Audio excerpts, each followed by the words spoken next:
Hello two family, कैसे हैं आप लोग। आशा करते हैं कि आप लोग अच्छे होंगे, स्वस्थ होंगे, मस्त होंगे, अपने अपने घर में अपने अपने परिवार साथ खुश होंगे।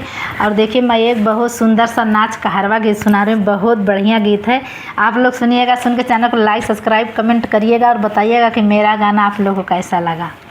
बहुत बढ़िया गीत है। अरे छोड़ा वाला बेदर्दी, अरे छोड़ा वाला बेदर्दी, तू ही मोरा नैहर छोड़ा वाला बेदर्दी, तू ही मोरा नैहर छोड़ा वाला बेदर्दी। अरे छोड़ा वाला बेदर्दी, अरे छोड़ा वाला निपोरिया, तू ही मोरा नैहर छोड़ा वाला बेदर्दी, तू ही मोरा नैहर छोड़ा वाला बेदर्दी, तू ही मोरा नैहर छोड़ा वाला बेदर्दी। अरे राजा दशरथ ऐसन बपई छोड़ा वाला, राजा दशरथ ऐसन बपई छोड़ा वाला, बपई छोड़ा वाला हो, बपई छोड़ा वाला, राजा दशरथ ऐसन बपई छोड़ा वाला। अरे माता कौशल्या छोड़ैला बेदर्दी, तू ही मोरा नैहर छोड़ा वाला बेदर्दी, तू ही मोरा नैहर छोड़ा वाला बेदर्दी।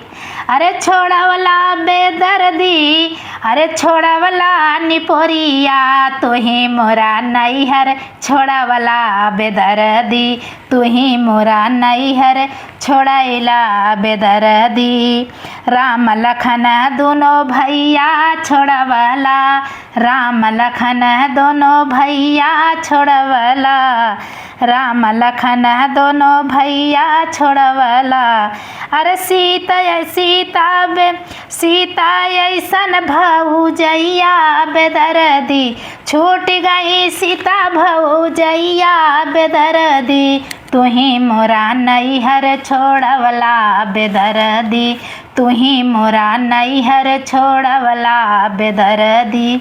अरे छोड़वला बेदर्दी, छोड़वला निपोरिया, तू ही मोरा नैहर छोड़वला बेदर्दी, तू ही मोरा नैहर छोड़ैला बेदर्दी।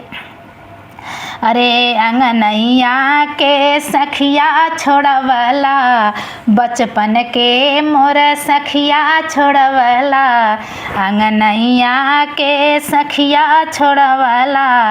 अरे लहुरी ननर लहुरी बहिनिया छोड़वला बेदर्दी, लहुरी बहिनिया छोड़वला बेदर्दी, तू ही मोरा नैहर छोड़वला बेदर्दी, तू ही मोरा नैहर छोड़वला बेदर्दी।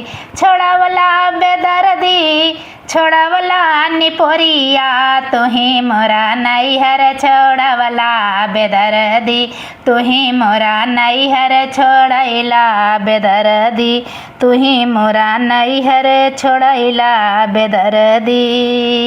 कैसा लगा मेरा ये गाना, आप लोग सुनिएगा। सुन के लाइक सब्सक्राइब कमेंट जरूर करिएगा, बताइएगा कि मेरा गाना आप लोगों को कैसा लगा।